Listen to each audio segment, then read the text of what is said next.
Hello, welcome to my new vlog friends. तो आज है होलिका दहन का दिन और हमारे घर के पास होलिका दहन हो रहा है। तो हम अभी जा रहे हैं होलिका दहन करने, क्योंकि घर के पास के बच्चे ही हमें बुलाने के लिए आ गए हैं। कुछ सवाल भी करेंगे कि होलिका दहन के बारे में वो क्या क्या जानते हैं। तो चलिए जल्दी से चलते हैं और आपको दिखाते हैं।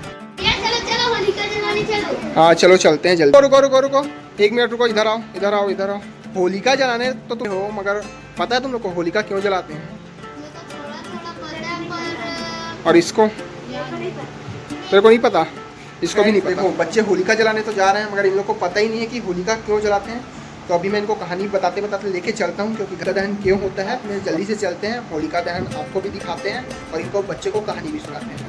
तो ब्लॉग में बने रहें, कहानी भी जाने और हमारे ब्लॉग को सपोर्ट करें।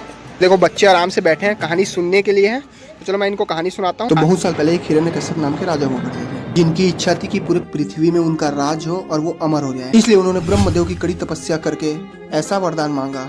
सभी देवतागण डर उठे और सभी विष्णु भगवान के पास जा पहुंचे। तभी विष्णु भगवान ने सभी देवता को समझाते हुए कहा कि उस राक्षस का अंत निश्चित है। और कुछ ही समय बाद हिरण्यकश्यप की शादी होती है कयादु नामक स्त्री से, जो थी विष्णु भगवान की परम भक्त। और कुछ ही समय के बाद राक्षस कुल के राजा हिरण्यकश्यप को एक पुत्र रत्न की प्राप्ति होती है। वो भी अपनी माता की तरह ही विष्णु भगवान का एक परम भक्त था। लेकिन राजा को वह बात पसंद नहीं थी और वो चाहता था कि विष्णु भगवान की तरह उसकी भी पूजा हर घर में की जाए। उस राजा ने अपनी प्रजा और सारे गांव वालों को विष्णु भगवान की पूजा करने के लिए बहुत ज्यादा प्रताड़ना दी और कहा कि आज से वो सभी उस राजा की पूजा करेंगे। गांव वाले भी उस राजा से बहुत ज्यादा परेशान थे, मगर राजा अनजान था कि उनका बेटा खुद ही एक विष्णु भक्त है। हिरण्यकश्यप का पुत्र प्रहलाद, जो कि था विष्णु जी का परम भक्त, और वो हमेशा विष्णु भगवान की भक्ति में ही हमेशा लीन रहता था। और यह बात एक दिन हिरण्यकश्यप को पता चल ही जाती है। इसी दिन से हिरण्यकश्यप अपने पुत्र को विष्णु भक्ति छोड़कर अपनी भक्ति के लिए प्रताड़ना देता रहा। कश्यप अपने पुत्र प्रहलाद को हर संभव प्रयास करता रहा कि वह विष्णु भक्ति छोड़कर अपनी भक्ति करवा सके, लेकिन वह इसमें असफल रहा। यह बात एक दिन उसकी प्रिय बहन होलिका को पता चलती है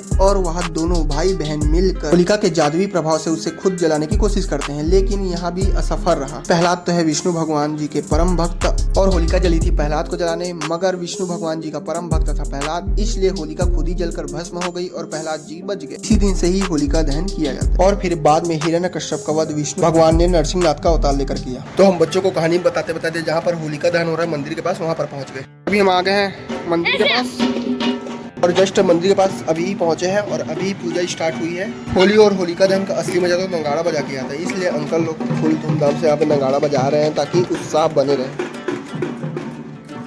हम भी यहाँ पर आकर एक जगह में आराम से खड़े हो जाते हैं, क्योंकि आसपास आंटी लोग पूजा कर रहे हैं। उसके बाद हम भी जाएंगे पूजा करने के लिए। तो अभी हमारे घर से जो पूजा में शामिल होने नहीं आए थे वो लोग जल्दी से आ गए हैं और अब पूजा में शामिल होने के लिए हम लोग एक जगह खड़े हो गए हैं। तो अब हम भी आ गए हैं यहाँ पे पूजा करने के लिए। तो होलिका दहन से पहले सब पूजा की जाती है।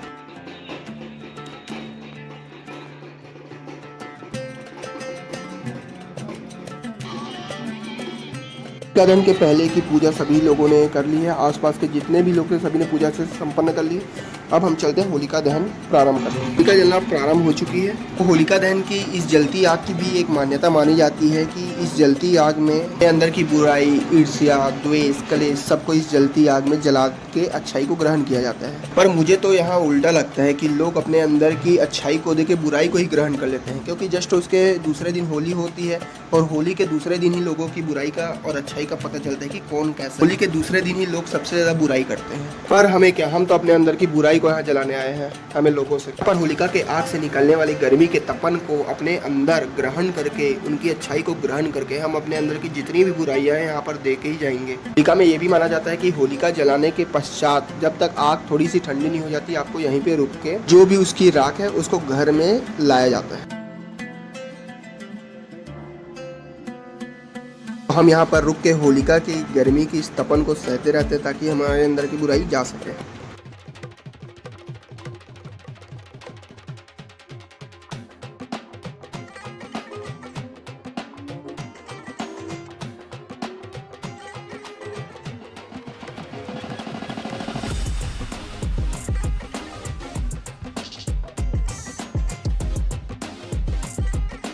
फ्रेंड्स अभी हम आ गए हैं होलिका दहन करके अपने।